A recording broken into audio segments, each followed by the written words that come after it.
Hey guys, few quick thoughts on the Joe Rogan podcast. The recent one with Jack Dorsey and Tim Pool. Jack Dorsey is the CEO of Twitter. You guys got to watch this because it's not as good as the Alex Jones one because the Alex Jones podcasts with Joe Rogan are the only ones that I will watch from start to finish because they're so brilliant. Alex is a firebrand entertainer. All these wacky ideas, goofy, entertaining. Jack Dorsey is clearly his arch rival, and I wish you could do a podcast with them together. It would never happen in a million fucking years. I don't know how Joe even stays friends with both Jack and Joe. I don't know how that happens in this universe, but I mean, shit. Jack has zero charisma.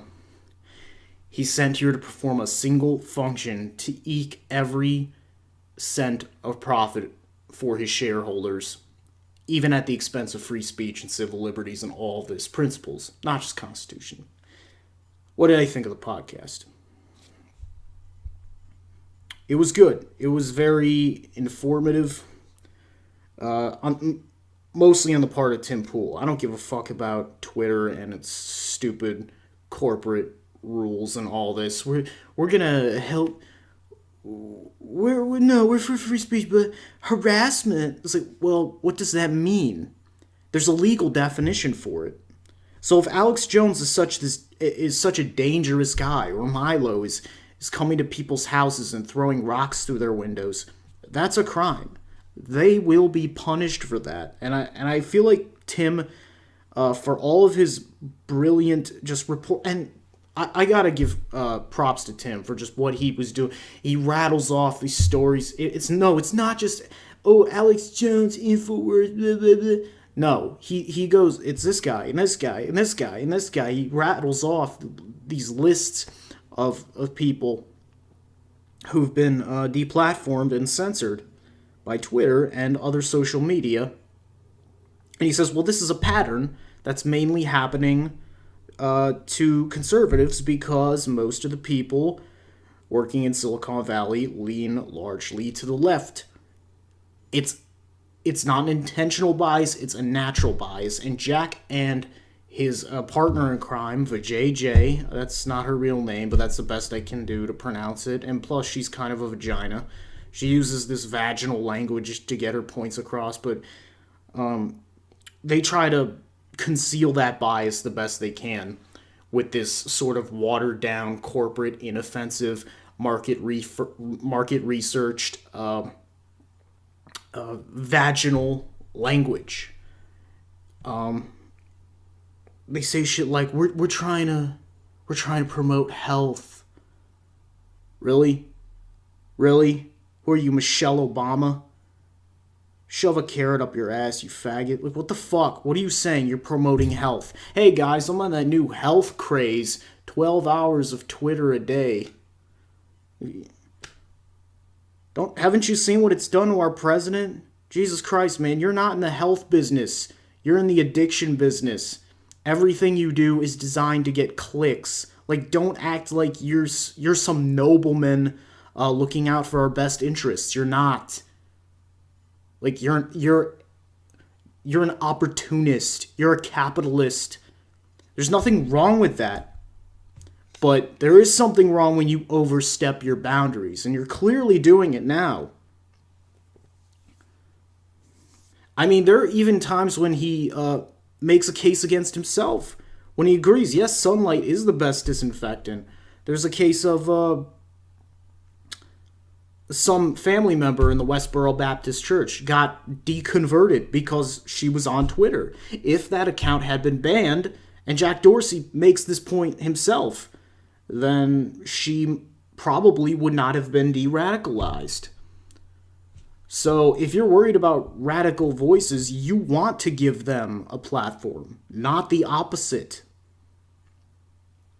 But no, instead, Jack and Vijay, they have this utopian vision where they literally say, we have to educate people. We have to promote health. It's like, what are you, fucking alien? It's none of your business. We have laws against harassment.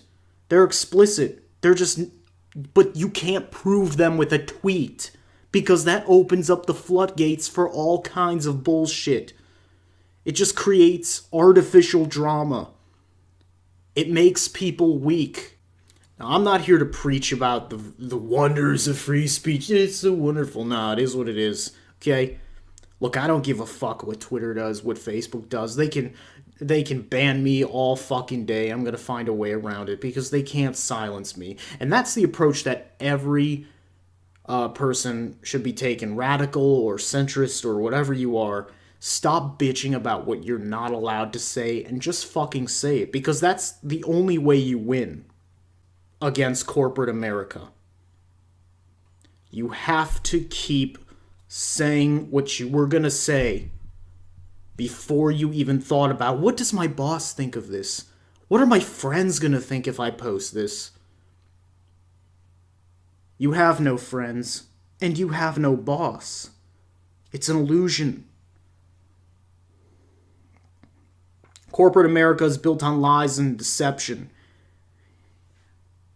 That's what every company's built on. When you get turned down for a job, they never tell you outright nowadays. You're just not good enough. You don't have what it takes. They don't say that anymore. Now they just send you an email. Thank you for applying. Like some spam shit. Or they say they're going to call you, but they never do. They don't want to offend people. But you know what? I think they should. I think Twitter, if they're going to do this, they should be like, hey, we're a liberal company. You know what? We're assholes. We don't want conservatives on our platform. But they're not going to say that. Because they don't want to lose. They see themselves in this position where they have to cower to these extreme leftists because that's the bubble they exist in. And what Tim Pool was trying to do was pop that bubble and say, no, there's this other America that exists outside of where you live. That's probably equally disgusting, in my opinion, but it exists. And they use your platform. If you're going to police people, at least be consistent. But they're not. And who knows, 10 years from now, will Twitter be as relevant? I can't even say. I can't say at all. I hope there are alternatives. I hope Gab eventually gets to the point, or any one of these, platforms that put free speech in the title or in their platform. I don't understand why Twitter doesn't do that side by side. Like, we're going to protect people against harassment, but we're also for free speech. That would be a good compromise. That would be a great way to adapt to this culture war we're in, and you could have it both ways. So that's what I would do if I was Jack, but I don't know if he's as smart and as enlightened as he thinks he is. So we'll see. Overall, those are my thoughts on the podcast. I hope you enjoyed this video. A lot more is coming soon. A lot more comedy. A lot more reviews. A lot, just whatever I want to talk about. A lot more rage for the win.